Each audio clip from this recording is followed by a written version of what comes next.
What's up, comic fans? And it's time for that new comic book day haul plus review. So we're gonna get into the books, what I got this week, and I'm gonna tell you a little bit about each one without spoiling it right after this! Spartans! What is your profession?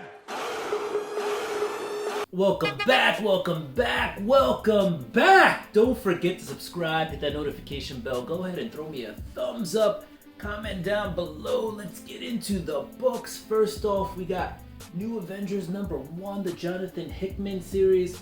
I believe this was the first Incursion book. Anyway, just a dope cover. I believe Jock did the cover. So, I mean, that was a dope find. I think it was $2. Might have got 20% off. Next up, we got Moon Knight #11. I didn't get to read this yet because I didn't read 10. 10 sold out, and I just got a copy of 10. Actually, I think it's sitting over there on the floor. So we're gonna read 10, and then we're gonna read 11. Next up, we got Marvel Event Devil's Reign Omega. This was a nice tie-up to the Devil's Reign saga.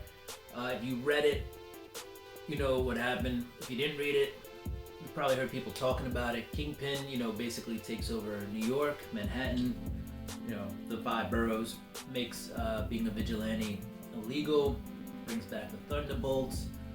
And yeah, this is just the tie-up, right? So Kingpin's like, I'm done with this, I'm out, I'm gonna find my happiness with Typhoid Mary. And, he takes off. He's gone. And Daredevil's basically like, we can't get away with this. And so he's kind of obsessed, with the Kingpin, and the Kingpin's obsessed with him. So the Kingpin, though, is able to walk away. Daredevil is not. And basically, he's trying to find where the Kingpin is. So we'll see where this goes in the future. But it set up a couple of things, including Luke Cage being the mayor of New York. All right? So, all around good book. There's 2 other stories in here, plus the main story. So you get, 3 stories. Alright, next up we got Legion of X. This is like Nightcrawler becoming basically the police force for Krakoa. You also got Legion in here, so he'll play a big role. It's a really interesting team they got put together. You got Juggernaut in there, you got Forget Me Not, and that leads for some pretty funny moments, as you can imagine, since his power is people literally forget him. So it's 1 second they're like, nah man, I didn't do that crap. Who are you? That kind of thing. Or it's like, thanks partner. Wait, do I know you? So some funny moments in there. I like it. I don't know if I'm gonna keep on with it. It's a little bit too meta for me, perhaps, but it's a good book all around. Oh, and this is the variant, design variant cover. So I believe up to 1 in 10. I paid cover price for it, so I'll take it. All right, next up we got Hulk #7, and part 3 of Banner War, I believe. Yep, part 3. And I will say that I really dug this issue. It was really cool. I think they're doing a really good job. Regardless of what you think of the Hulk right now and what Donny Cates is doing with it, I think he's putting it to good use in this Banner War series. So you got the Celestial Iron Man shows up. Ooh, that's the Hulkbuster Celestial suit. If you've been reading it, and if you haven't, I'm gonna give you a little premise about it, right? So what happens is the Hulk's body becomes pretty much a starship. Bruce Banner's the pilot of it, and the Hulk's the engine. And Bruce Banner antagonizes the Hulk to power the Hulk's body. In this issue, Banner has lost control, and the Hulk is now in control of his own body. But what he doesn't realize is he's not in that engine room anymore. He's actually fighting the real Iron Man and the real Thor, so he's not really holding back. And the Hulk that doesn't hold back is pretty much one of the strongest pound for pound heroes in the Marvel Universe. So, things get quite crazy in this book. And let's just say things get broken. Alright, next up we've got the Amazing Spider-Man #2, right? This is the Zeb Wells and John Romita Jr. book that's going on right now. This actually wasn't my favorite cover this week, but this was the cover that I ended up picking up anyway. It's still in the discovery phase, right? So we're still kind of finding out what's going on. But he's definitely been thrown into a mob war as Spider-Man. He's definitely got a different vibe. He's not that same happy-go-lucky guy. He's a little bit more like down on his luck, Peter. So it's not a slapstick kind of Spider-Man book, you know, not a funny Spider-Man book. Definitely seems to be taking things just a little bit more seriously, and he definitely seems to be distancing himself from everybody he knows. So it's an interesting book. It looks like things are really getting nitty-gritty though. This is going to be like a true crime detective, gritty noir Spider-Man book. I don't know. It just seems very different than the light Spider-Man we've got in the past. All right. Next up, we're switching gears. We're going to DC, and we have Batman Beyond the White Knight, and this is the Murphyverse, and it's a really good read. You know, he's playing light and loose with Batman history and Batman lore, which, you know, he's kind of allowed to do. And so this is a much older Batman, you know, and he's trying to get the Batman Beyond suit back. He's trying to make amends.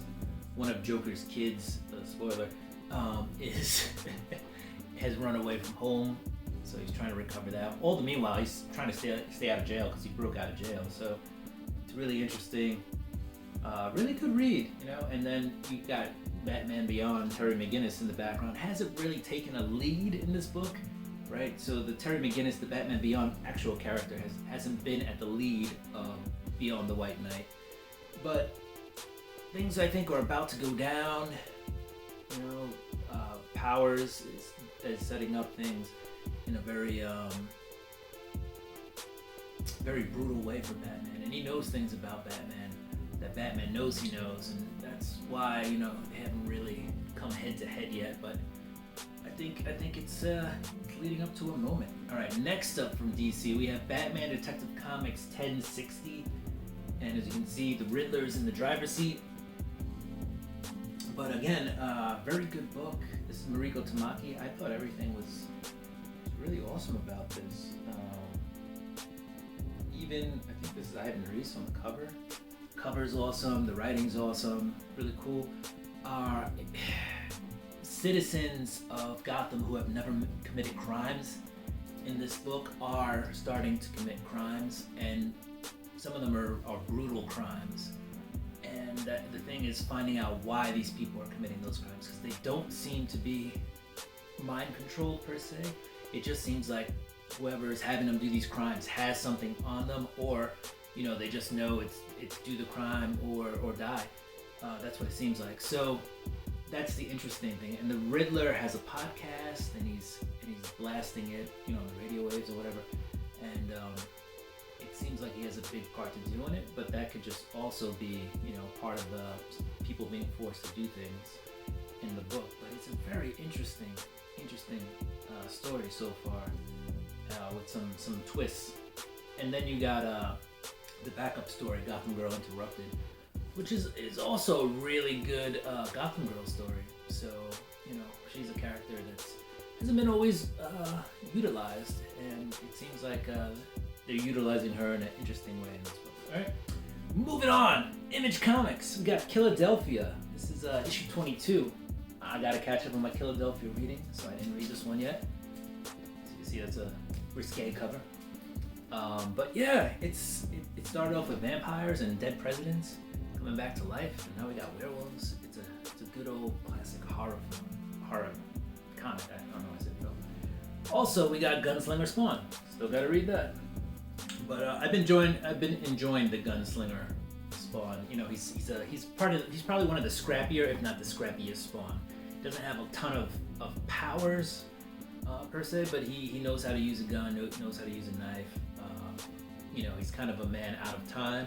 He's from the past and the future, so, you know, basically a motorcycle's an iron horse to him. But you know, he catches on really quick. He's a really cool character, and I like that.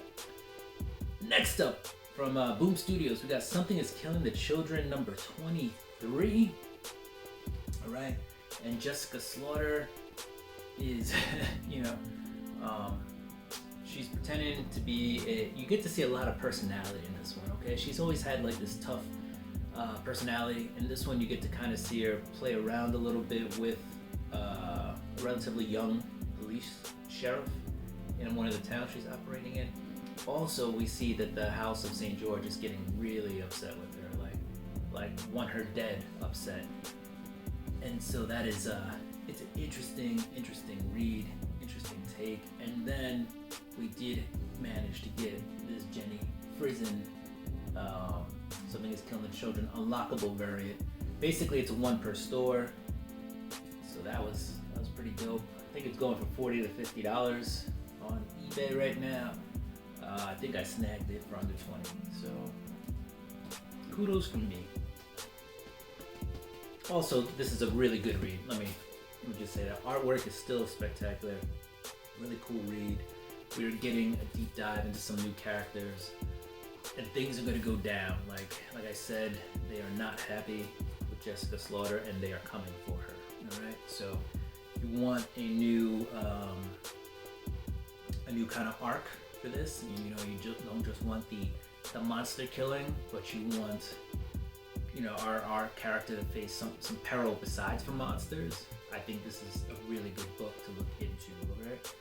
Also, we get to see another character who is in House of Slaughter, which is like a prequel. So we get to see where they're at in the future in this book as well. All right, so that's my comic haul. All right, so comic fans, do what you do. I'm gonna do what I do. I'm gonna get ready for next week's books. Don't forget to subscribe, hit that notification bell. Go ahead and throw me a thumbs up. Comment down below if you like the content. Even if you don't, whatever. Let me know. Let me know why. All right. So again, you know what? Do what you do. I'm gonna do what I do.